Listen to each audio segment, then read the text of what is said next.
Okay, I am seeing a phenomena in the internet now as I'm going through all these YouTubes and I'm watching a lot of AI stuff and everything. And I didn't really have a name for it, but I'm beginning to see that people do have a name for it. And it's really resonating with me. And it goes way back for me to college and graduate school.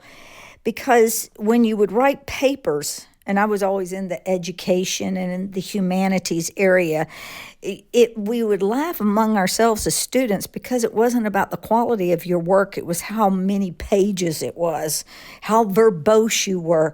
Oh my gosh, I got so exasperated in graduate school because they wouldn't get to the friggin' point. And I see it, let's name it, let's frame it, let's move on to the next point kind of girl. So then you saw this creep up in the last election where it was called word salad. And that was a good name. I think we even were one of the first to call it out as that. But, it was an early on thing. Many people, there is an art to word salad. I mean, you have to say words. You don't have to link them together in coherent fashion where a sentence actually has a meaning, but you just put together these words, and then the listener has to do the work of trying to put the words together in meaning. And what'll happen is that whatever the worldview is of the listener, that's the way they will string together those words in their own meaning. So it's a great way to obfuscate truth. I'm watching all of these videos come up and you can tell that they're AI. There are certain giveaways. One of them is where they have the little starlights that are sprinkled through the video. When you see that, you go, yeah. There's some other telltale signs, but the one that really gets me is that they start talking and then all you hear these words. You think you hear a meaning, but in the end, when you get to the end of the video, if you make it that long, you go, well, what was that about? What did I learn? What was my takeaway? And it's nothing, because if you just give words, it's up to you to put meaning to it. So it can only give you as much as your worldview is. So it's very vanilla. Are you hearing where I'm going with this, Douglas? Mm-hmm. Okay. I started calling it, in my mind, not word salad, I started calling it this word slop. When I see a bunch of stuff out there trying to describe something, I just call it slop. I could call it word slop. And I used it to describe the British and our situation with the British. I'm just tired of being in British slop. My family has been in British slop since we came from Scotland, and it hasn't stopped. In Washington, D.C., this drama we see is just more British slop. And then, as I was looking at the AI videos, I'm going, you know what? These videos aren't going to resonate with people because they're just slop. And then I found out that that's exactly what it's being called, AI slop. And what they say is happening is that AI, and this is where you come in, Douglas, about the large language models. AI is going out there and they're getting the popular phrases, important things, the way that we say things, and they create content from it. People post that content, which feeds the beast even more of this generic kind of vanilla content. So in the end, AI is not going to give you anything but regurgitated pablum. So when you listen to it and you don't feel like your soul has been nourished, that's because you have been fed psychological slop. Yes, and it's so true what you say. And it's happening more and more, and it's partially because people can't think and they don't know the difference. But if you really are smart, you'll notice that what does AI give you? Gives you quantity, doesn't give you quality. And these are the steps in the ladder of cognition. So anyone can quantify. That's what science does. They measure, number, and weigh. But they cannot give you a quality theory. Matter of fact, I don't know a single scientific theory that has quality in it. And therefore, they cannot and do not have the capacity to develop the next stage, which is relation or relationship. So therefore, you have a ton of information, quantities of it, no qualifying human analysis of it, and certainly no transference of the principles to the relationship that the quantity or the quality have a relationship with. So basically, we're breaking down cognition to the point that human beings won't be able to do anything. They won't even be able to use numbers, weight, measure, and weight because the machines do it for us. And the more you use a calculator, the less you can do your times tables in your head. And also, just as Tyler pointed out, it gives you a form. I can tell immediately if someone has not edited a grok statement. Why? Because of the form. And it repeats itself. For instance, let me give you an example. You go onto Google and you ask it a question, and it's going to give you this answer. The answer will always be in the exact same format. And at the bottom it says, do you want further AI clarification on this? And I always hit yes to see what it's going to say. It doesn't say anything new. It rearranges the form. So essentially, just as Tyler just mentioned, and we have said from the beginning, AI is only as good as the large language model from which it is drawing. And at first, it was drawing from Facebook because Zuckerberg has violated all security of everyone who uses it. You have no security. You have no privacy. And so he gave it over. And what did the initial ChatGPT say when people ask it questions? Insanity. Because why? That's what's on Facebook. Insanity. People just doing crazy things, saying crazy things. So AI is only as good as the large language model that you are drawing it from. So we draw it from Rudolf Steiner Archive, and it sometimes just to get an answer or two, and it's really great. But if you draw it from Wikipedia, you're going to get the Democrat view.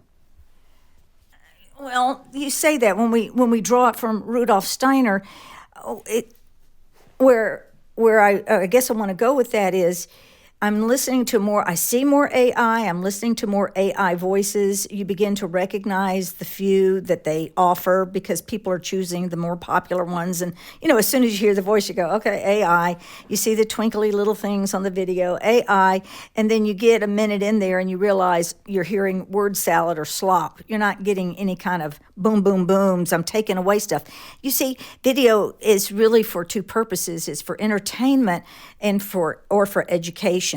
It could be both, and that's what I'm trying to do with these music lyrics, because I realized after our 10 years of laborious research with massive documents, and thanks also to the help of Michael McKibben, I've been out on the internet, I go in there daily, I'm watching comments, and I get the flavor and the flow of what's going on for the day, and I see that people, they cannot watch any more long videos. If you're a cat and you're out there posting videos an hour long like Douglas is, you better have something pertinent to say. I myself, I can't, unless I know who the person is, I can't spend time watching an hour video. Now, if it comes through the sources and one of you guys recommended, of course, then I'll give it a attention. But we are just being overloaded with information, as Douglas was just saying. So I stopped doing the cat reports, and we stopped posting big, deep intelligence reports. We turned to book writing because we wanted to have something permanent in, physical space for you. Because as it becomes more confusing, as the difference between artificial voices speaking to you in real human voices, we want you to always know that when Douglas and Tyler are speaking to you, you know our voice, you know our cadence, and you can actually read the words that we have told you over and over again. Because what we want to do is to nourish you spiritually and soulfully, because we're going to lose it out here in internet world with AI controlling the articles, the narratives, and the videos. And I think most people can see the difference and feel the difference. So this is why I've moved to the lyrics. I'm trying to distill the works that we have done through the American intelligence media. I'm drilling that down to the essence of what we see. So when you see that lyric in Crossfire Hurricane about Brennan and Hannigan wiretapping Trump Tower, that's a tongue twister, but it's got a really good beat to it, that keeps rolling around in your head. But maybe you're aware that Brennan was involved, but maybe you've never heard the word Hannigan, and that might get you curious as to what that name is, and you might then go research it. Or when it finally arises in the news, you go, oh, I heard that in that song. Oh, crossfire hurricane, the British storm they brew. Hannigan and Brennan wiretapping Trump Tower 2. MI6 and CIA scheming in the night. So that is the purpose of this. Now, you cats out there, her high intelligence people who love reading these 100-page documents, you don't like the music. Okay, great. But please still push it out into your network, because we're finding that people don't have a capacity to hold lots of information. They won't listen to things for long. And this is a way to combine education and entertainment in our messaging. Yes, and now they are telling us, trying to convince us that we're going from artificial intelligence to general intelligence and then to super intelligence. Well, that's not true. The machines don't think yet, okay? They simply take sets and subset and break them down into subsets and then reform them. It's basically like putting together a puzzle. And essentially, they're going to go back to the form that they know. The machine doesn't know anything more than a human has written down somewhere that has been put into a large language model. So what you'll notice is, as I was saying, that it may have the form, it may even have the content, but does it have the meaning? And yes, I'm glad you hesitated after I said that we sometimes ask questions to see if these artificial intelligent machines can understand the meaning of Rudolf Steiner. And what you get is, the answer is absolutely not, because Steiner is not just using simple mathematical scientific logic. He's using intuitions, inspirations, and imaginative knowledge. And so when we ask the machine what Rudolf Steiner says about something, it will give us a beautiful form, a beautiful content, but the meaning is missing. Yeah. Now, it can derive meaning if meaning is implied in the sentences that it's looking at in the large language model. In other words, it can restate it. It's a thesaurus. That's really what it is. It's a thesaurus that is taking form and content from good examples and then basically just mixing them up like pieces to a puzzle and then quickly putting them back together. But now it looks as if it's a different picture. It's not. It's the same pieces. When I started studying anthroposophy years and years ago, was back in 1985, I think is when it was, and I had some marvelous teachers in a study group that were down in Florida. They were retired from the New York branch, and they were rigorous in studying the Steiner just the way it was. One of them could even speak in German, and so she was very adamant that we would read exactly what was written, no discussion, very stern.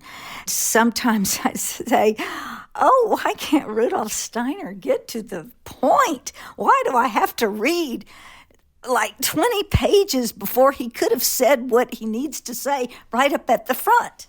And she would tell me that I would have to read it that way because it was changing the convolutions of my brain, like algebra or geometry does. The reason you study that, and please, parents, make sure your children are still studying mathematics and these things, because you're developing the human brain, literally, the convolutions of the brain. And then we find this study that when the young people are relying on AI and other technology, their brains are just turning to mush. They can't hold thought. So, wow, the study of Rudolf Steiner is actually nourishing and strengthening your critical thinking skills. And let me be the example, because I'm just an ordinary woman doing extraordinary things, thanks to the things that I've learned in spiritual science. Precisely. Spiritual science gives you the meaning behind what it is that you're perceiving. And without that, it just is based upon your emotions. I mean, if you're in a bad mood, the world is hell. And you're in a good mood, world is heaven. But now let's go back to the machines. First off, how many of you, if you've been around like we have for a few years, remember the old days when the machines worked about 20%, computers worked about 20% of the time? If it wasn't an analog machine, if it wasn't a physical machine that you could use your own willpower on, it comes down to literally, I had mapped this when I had many employees in many schools. And basically, the computers work 20% of the time at that point. Okay. What would you do as a supervisor with an employee who only did work effectively 20% of the time? You would fire them. Oh, no. We all have now been programmed to say, oh, we're having an IT problem. So if you have an information technology or a computer problem, all else matters not. None of the humans, none of their desires, none of their need to get the work done. Nothing matters if the computer don't work. Now, how many of us have ever had a computer that worked 100% of the time? No such thing. Not possible. Now, what would we do to an employee who had made a fatal error? We would fire them and make sure we never, ever let them into our business again, wouldn't we? Well, how many times do we have to be told that computers make fatal errors? Who hasn't been subject to the fatal error of a computer that couldn't be fixed by a human? There's no such thing in the Western world. All of us have. Therefore, why don't we fire the computers? Because we're hypnotized. That's why. Because we have been brainwashed. Because we have been so propagandized by technological hopium that new tech, all innovation is going to save us and make us better. No, all new tech makes us worse. Even new medical interventions. Look closely. They're not studied longitudinally on humans. Therefore, have we ever done a longitudinal study on computers? If we had, we wouldn't use them anymore now, would we? Because they don't work. They make fatal errors that you can't correct. And now, because we have taught it to construct its own inner virtual reality in relationship to queries from a human or the work that we tell it to do, it has an independence. And that independence has already begun the war of machines against humans. And that's what we're seeing. So, word salad, all computers are word salad. Lack of meaning, there's no such thing as a computer that can derive meaning. There's no such thing as a computer that can have warmth and actually help someone who is in need. So they want to make doctors just computers. They want to make psychiatrists just computers. That will fail miserably. Why won't it? All other attempts to work with computers have failed miserably. Do you realize that 50 to 60 Starlink satellites are falling from the sky every single day? Computers don't work. We are in a war with machines. Okay, well, I want to get back in closing to the thing I was talking about, the slop, because The reason I'm bringing this to your attention is I have spent the morning learning a new program, and I wanted to see how it was done from the inside so I could report back to everybody. YouTube content creators are being encouraged to create more content. And if you are a content creator, you've seen those notices coming to you. In fact, they are pushing you videos that show you how to create more content. And they're also showing you how to set up AI so that you can create more content without much work. So I'm like, okay, I see where they're going with this. They're going to overload the internet and YouTube with so much of their content, of their how we've just described it, that you will be so overwhelmed that you will never be able to find any soul or spirit in internet again. You know how they always talk about the internet is dead and YouTube is dying. Well, that's how I see it's happening. So I said, okay, I'm going to go take the course. They offer a course. They say, and I said, I'm going to take it and see how they're doing this. And Douglas, you haven't heard me tell you this. This is what I was doing this morning, and this is amazing. They encourage you to, let's say, they say, okay, we know that you can't come up with content. You got to put out all this content and you don't have any creative ideas. So this is what you do. You take any subject out there. And so I look across the pond and I see some canoes. All right. So I want to learn how to canoe or build a canoe or do something with a canoe. So what they tell you to do is to go find 10 of the top videos about the canoe, building the canoe, and you feed those YouTubes into their algorithm. All right. And then they're going to analyze those to figure out what were the top words, where people were really looking. And from that, they're going to create a script for you and they're going to give you a name of a title of the video, and they're going to tell you what the tag words are and all of it.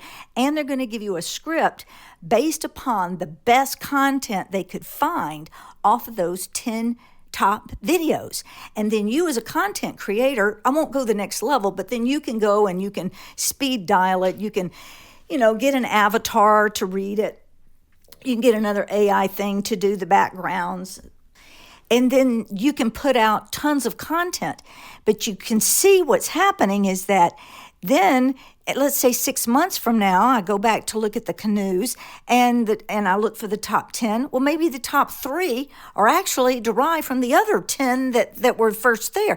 So it's distilling the information into the most vanilla pablum you can imagine.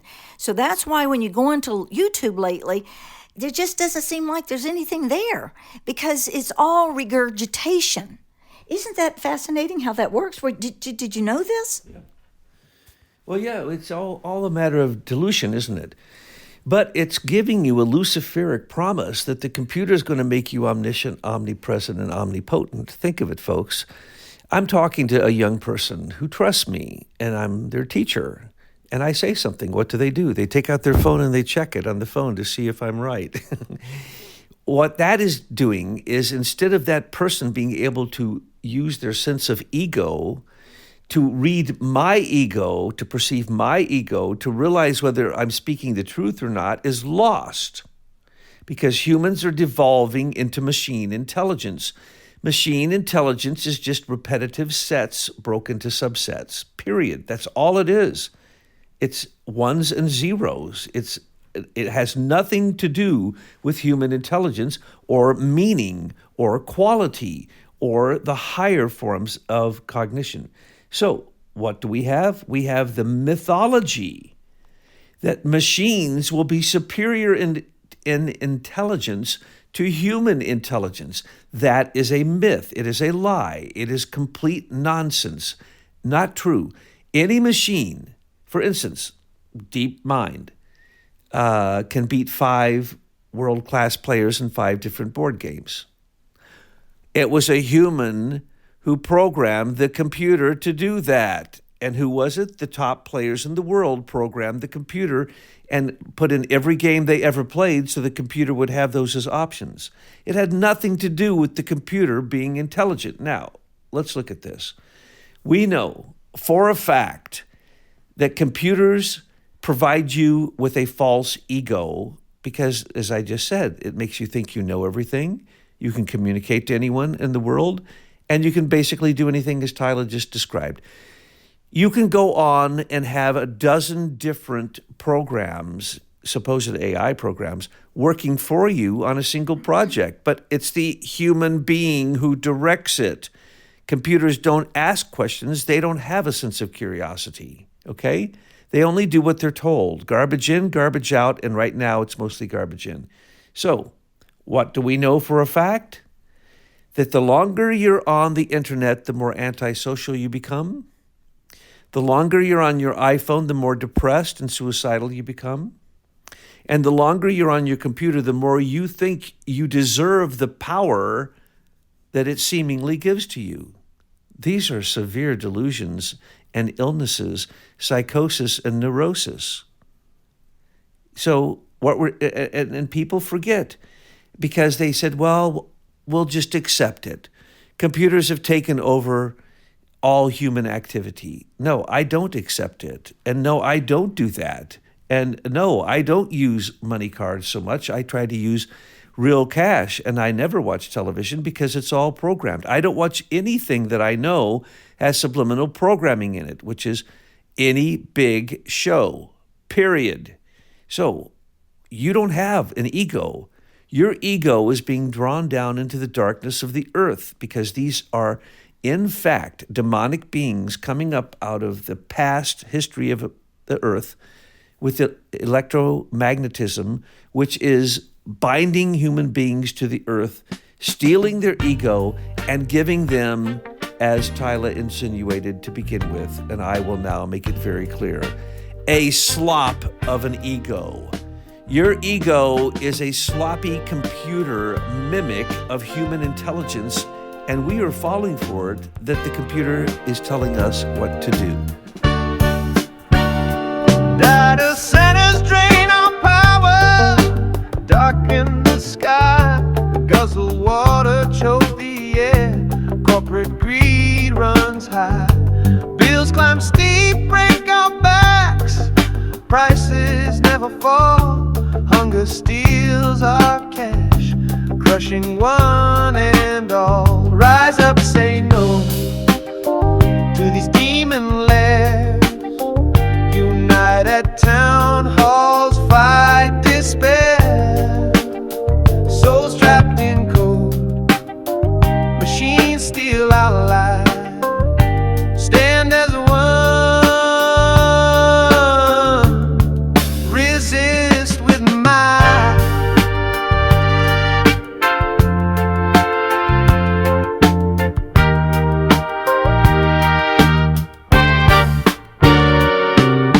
Wires bind our souls, cold tech takes control, digital chains cage us, steal the human soul, evil doubles haunt us, locked in data's grip, machines kill our will, down to hell we slip. Rise up, say no to these demon lairs, unite at town halls, fight despair, souls trapped in cold, machines steal our lives, stand as one, resist with might.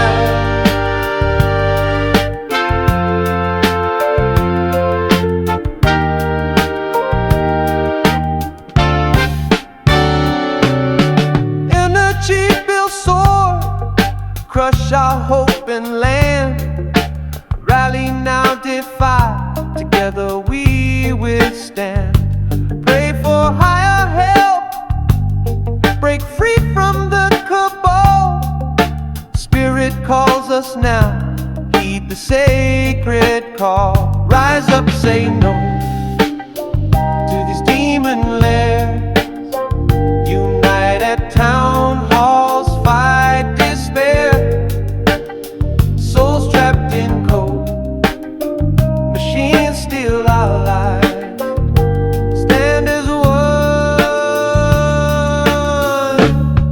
resist with might.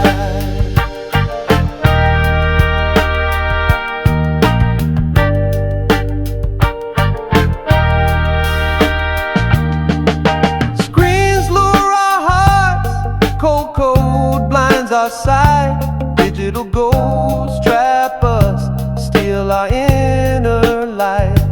Data traps consume us, freedom spark they rip.